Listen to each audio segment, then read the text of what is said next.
happen eventually. Now that we're like less than 2 weeks away, just what's your level of excitement to have, you know, your star pupil back? I always had believed that George has so much fight left in him. You know, a lot of fight left in him, and I think it was just a matter of time for him to take some time off. I think it was a matter of time for UFC to get its drug policies in order, drug testing policies in order. I think it was something that was bothering him a lot.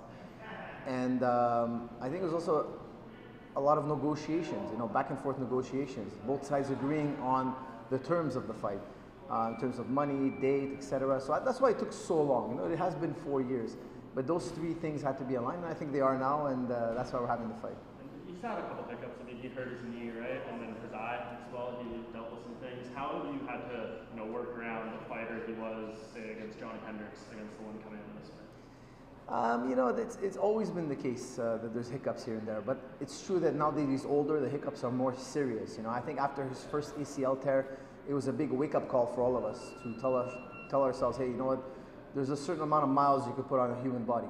You know, because George was always, he always had little injuries here and there, yes, but ACL injury was a big one, 6 months out. You know, that was really big.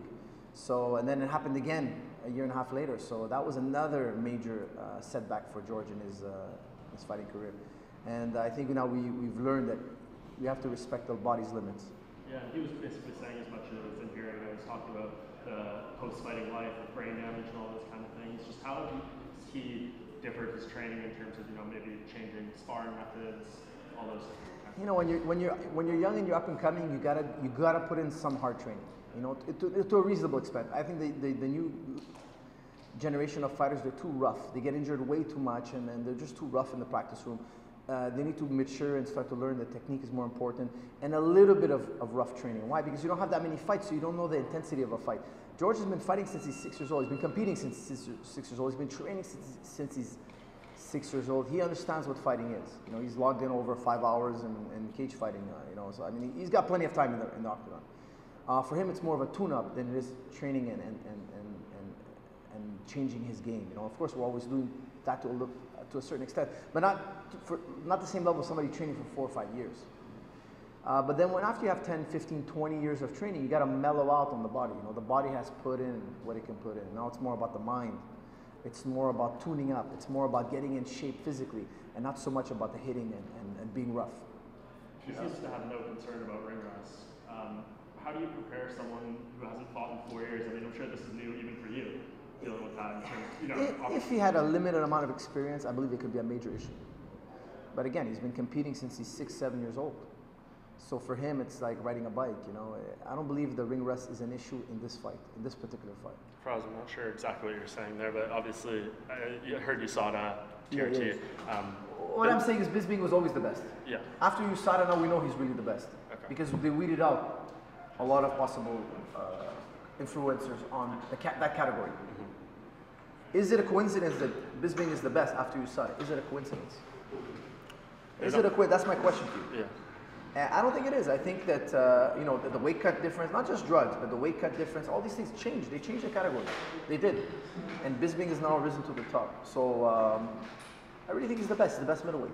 Why do you think until somebody beats him, he's the best. Why do you think he's so adamant that George was taking steroids at one point? Because George is ripped, you know, and I'll tell you something, about 10 to 20% of the population is naturally ripped.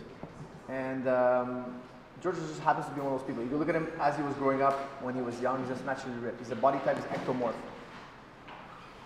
He's been tested, he's volunteered to be tested, he's paid out of his own pocket to be tested, and his opponents be tested.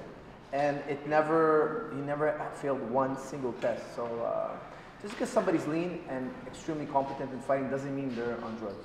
That's the truth. And I heard you mention the word legacy multiple times there when you were speaking in French. What does winning this do to George's legacy? How does it enhance it?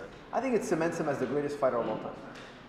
The greatest fighter of all time, because all the other candidates had USADA issues. Yeah. Are you of the opinion that if you have any sort of drug testing issue, you should be disqualified from that conversation? Absolutely. If you cheated one time or you're contaminated one time, it's not out of the realm of possibility to assume that you may have been contaminated the other times. Regardless of how the drug got in your system. Regardless.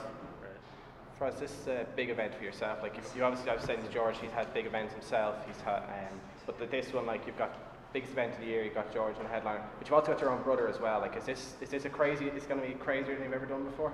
You know, I don't like to think about those things. I'll be honest with you. I find that those things are just distracting to me, so I haven't given them not much thought. It's a big event for sure because I'm bringing 3, even 4 fighters where Mickey Gall is going to be competing also. It's a big event, yeah. But I don't like to think about that. I just like to think about what it takes to win those fights. And then if I keep my focus there, I can think about all those questions after, on Sunday. Yeah. On Sunday will be a good day for me to think about those. And then obviously from an Irish perspective, like Joe has been, he seems to have really slipped in, and like you had him corner aiming back in Halifax. How important is Joe to the gym now? He seems to be an integral part, especially got fighters coming over from Ireland, you've Reece McKee, Paul Redmond coming over. Yeah, I love all those guys. I love all the European fighters that come over. They have such good characters, such good attitudes. They make the practice room so much more enjoyable. They're really incredibly good people. They're fun to have around. Joe Duffy, Redmond, Paul Redmond, all these guys. They're such good, nice human beings. Like, you want to help them. You want to see them succeed. And we've quickly become very close, all of us together. And it's because they're such easy to like people. Yeah. Last thing for me.